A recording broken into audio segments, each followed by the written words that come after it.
Hello there everybody, this is your favorite react channel, Speckblocklime, here with another video for all of you today. Now the video we're going to do is another video from the channel MrBallen, and the video we're going to do is called The Disturbing Case of the SS Ourang Medan. If I butchered the name, I apologize. I'm not trying to do things on purpose, I just try to do the best what I can. Since this is a react channel, so if I get a chance, maybe I check the title of something. But most of the time, I won't be able to check certain things because I want to, I'm reacting it, and my time is short, and I'm doing other things. So it's not that I don't care. I will try to check the wording and everything, and try to say it as close to what I think it could be. And even if I can't say it exactly, you can at least hopefully understand that I'm trying to be respectful. I wouldn't mean to say something on purpose badly if I knew how to say. So in case anyone's going to say anything about I said anything wrong, I am sorry. But anyways, I don't know what this is, but from the SS, I'm going to guess it's probably a ship of some kind. Usually I think that's the only thing that has SS on it. I think, right? Yeah. Maybe a submarine, but I feel like it's a ship. But anyways, I don't know if I've ever heard about this information or story, but if not, let's at least find out what this is about. It might be interesting. So here we go. In 1947, a disturbing distress signal was sent out kind of in all directions, like a blind distress signal from some point in the Indian Ocean. Okay. Numerous American, Dutch, and English ships, along with other international listening stations, heard this distress signal. And once they triangulated where it was coming from, they sent out a search party to go see who needed help. Yeah, that's when they logical. Arrived like on the help scene, they discovered something that would become one of the most famous maritime mysteries of all time. This is the story of the SS Ourang Medan. What's going on, guys? MrBallen here. Can't wait to see what this is about. For a little while, and now I tell strange, dark, and mysterious stories on the internet. YouTube is my new passion, and I'm going to be posting at least 2 times a week going forward. And if you like this kind of content, please, right now, so far, ever since the channel started, MrBallen's been posting for a good amount of videos. I think increased by a little bit. Before we get into the story, I don't know how MrBallen does it with certain time, but hey, I respect that. Trying to decipher whether or not you believe this really happened, because there is a large percentage of people that say this is just an urban legend. Okay. However, there is a couple details that make it really hard to just write off. Number one, you have a number of international ships and listening stations. Yeah, multiple people, so I guess it's kind of hard to discredit it's a very unique distress if multiple people are saying similar things. You have the U.S. Coast Guard and one of their and since they're official, groups, they wouldn't just make up something like that for no reason. And then you have the fact that this case has been around since 1947. It's been 70 plus years, and no one's officially debunked it. So let's dive in. In 1947, several Dutch, American, and English ships, along with a number of listening stations, picked up the strange distress signal that was coming from somewhere in the Indian Ocean. Okay.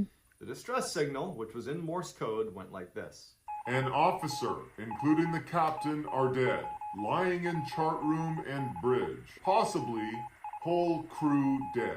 Then there was a burst of indecipherable Morse code, and then it ended with 2 words. I died. Then silence. One ship that heard this distress signal was the Silver Star. It was an American vessel that was kind of patrolling the waterways around the coast of Malaysia. And with the help of other ships in and around the Indian Ocean and some of the listening stations, they were able to triangulate the location of this distress signal. And they pinpointed a ship called the SS Ourang Medan that was located at the end of the Strait of Malacca, which is the primary shipping lane between the Indian Ocean and the Pacific Ocean. And so this ship was basically drifting out towards the Indian Ocean. And so the first thing that the Silver Star does is they try to send a message back to the Ourang Medan. But after numerous failed attempts, the captain of the Silver Star decides that we need to go investigate because something is obviously not right here. So the Silver Star tells all the other ships in the area, along with the other listening stations, that they are going to be the search party. They're going to reroute and head for the Ourang Medan, because at this point, anybody that had heard that signal is saying, like, what do we do? Like, are we going to go investigate? Are you? After a couple of hours of heading straight for the Ourang Medan, at least there's some coordination of the information. The ship. You know, from the eyes of these very experienced sailors on the Silver Star, they knew almost immediately that this ship is dead in the water. It's just drifting, which is not a good sign, especially if you combine that with the signal they got. Okay. As they get closer and closer to the ship, it becomes creepier and creepier because they're looking up, and in the bridge where, you know, the steering wheel would be, they can't make any person out. There's no one up there. There's nobody standing on the edge. I mean, they just sent this distress signal. You would think with a ship that's dead in the water that they would be lining the outside of the ship trying to signal someone down. But no, it's just quiet. It's quiet, yeah. That's the all lights off. That's the weird thing. Nobody's on there or doing anything moving. And so as they get closer, they start blowing their whistle to try to attract anybody on the Ourang Medan to signal them back. They're also doing more Morse code to try to get their attention again, not being picked up. And so finally, after all these failed attempts and just the general weirdness around it, the captain of the Silver Star decides, we need to board this ship. So these Silver Star they crew gotta check now. They knew before they boarded that almost definitely they were going to find something terribly wrong with this ship. There's just too many red flags about it. They were anticipating something bad, but I don't think that they were really prepared for just how bad this was going to be. So they board the ship, and right away on deck is a number of crew members that had passed away. They're all deceased. Oh. And the mystery really kicks in the position, the body position of all of the dead crew members. They were all on their back with their hands outstretched in front of them as if defending themselves from some unseen assailant above them. Even strangers, they had this look of abject terror on their face, as if the final moments before they died were just excruciatingly painful and terrifying. Even the dog was in a position with its teeth bared. It looked like it was growling up into the sky. Man, the dog. So obviously, the Silver Star crew members are, you know, shocked at what they find. And they're kind of looking at each of these dead crew members, and they're like, what is going on? So they make their way up to the bridge, and everybody's also dead in the same position, basically fighting. Everybody. In the final moments before they pass. Terrible. The person who had been sending out the distress signal had literally slouched over the only exception, I guess, because they were the last ones to still be alive. The only one that was not doing this. He was on the telegraph and had passed away in that position. So they go down into the bowels of the ship. Normally, inside of a steel ship in the boiler room, it's going to be pretty hot. There's no real ventilation to speak of. Not to mention outside, it was over 100 degrees. They went down into the boiler room and down into the ship, and it was strikingly cold. Some of the crew members from the Silver Star said it felt like it might have been about 40 degrees Fahrenheit. They found more crew members also passed away, also fighting with something in the air, with that look of abject terror on their face. So all of the crew has perished in this very bizarre way. There was no overt damage to the ship. It just appeared that the engine had been turned off, but ultimately the ship had no real damage to it at all. So the ship was fine. The crew, despite meeting a fairly unfortunate end, also had no signs of outside injury, external injury. Something had obviously none of them were caused them all to perish, showing signs of something obvious. In addition, all of them showed signs of rapidly decomposing.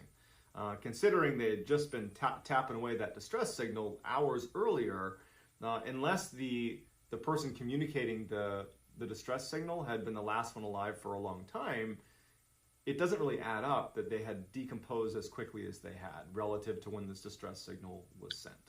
So the captain of the Silver Star, taking into account all of the strangeness, decides not to. Their bodies are already starting to go away. Where they are, get off the ship, tie a tow line to the Ourang Medan, and tow it in. We're going to have experts look at this and figure out what happened.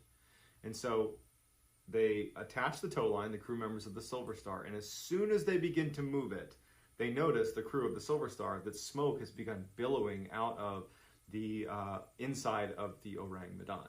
And so, not taking any chances, they cut the tow line and they literally jump back onto the Silver Star right as the Ourang Medan explodes. In fact, there was a quote which basically said it exploded with so much force that it was lifted out of the water entirely and then splashed back down and rapidly sank. So now you have no evidence. You have the testimony of the people that were on the ship, but other than that, you have no evidence. The ship is now gone.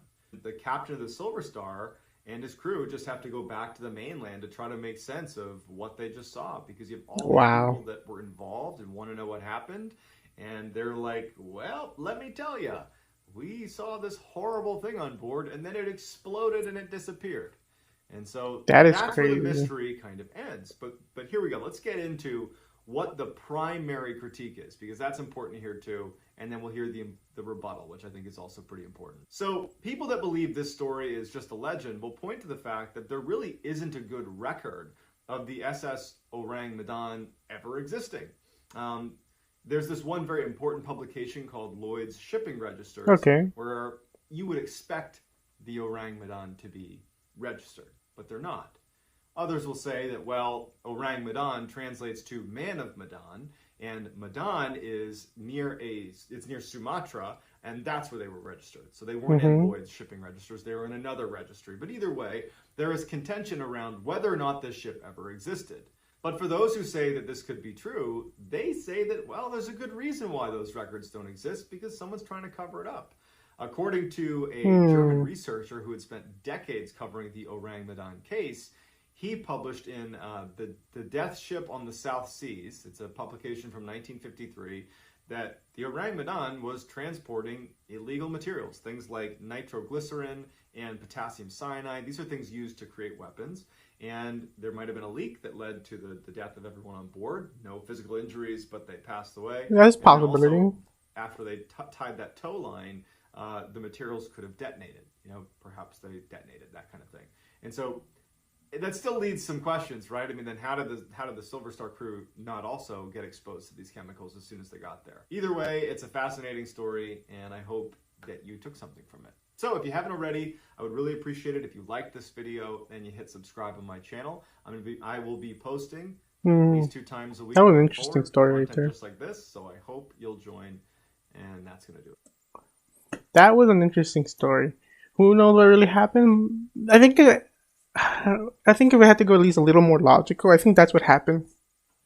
Maybe a combination of gases affected everyone, and that's what happened, and then the combination of the gas leaking or some kind of thing slowly was gonna cause an explosion, and that's what happened. I feel like there's a logical thing that makes sense. And back then in 1947, I'm sure they knew things, but I don't think they knew everything, and I'm sure they didn't have certain safety things yet in place for certain things. Who knows? But I believe that maybe at least the part where the ship was in trouble exists because multiple countries admit that they record that this event happened. It's kind of hard for me to believe and say, oh yeah, this never happened or the ship was never existing. Maybe it was in another record book. Maybe it was so small and nobody cared about it enough to log it a lot. Who knows? But that was an interesting story, and I liked it. So anyway, you want to check out MrBallen, this video, check out go to their channel, check out all the other videos they have. Go ahead and give them views. And hey, if you want to come back here and give us something to use, we really could use them.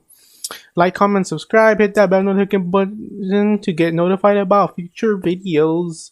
I'll try to put a link down below to everything that I can, the videos, any social media that we're working on, and other channels that we're doing other stuff on. Hopefully you guys are having a good day. Take care. See you guys next time.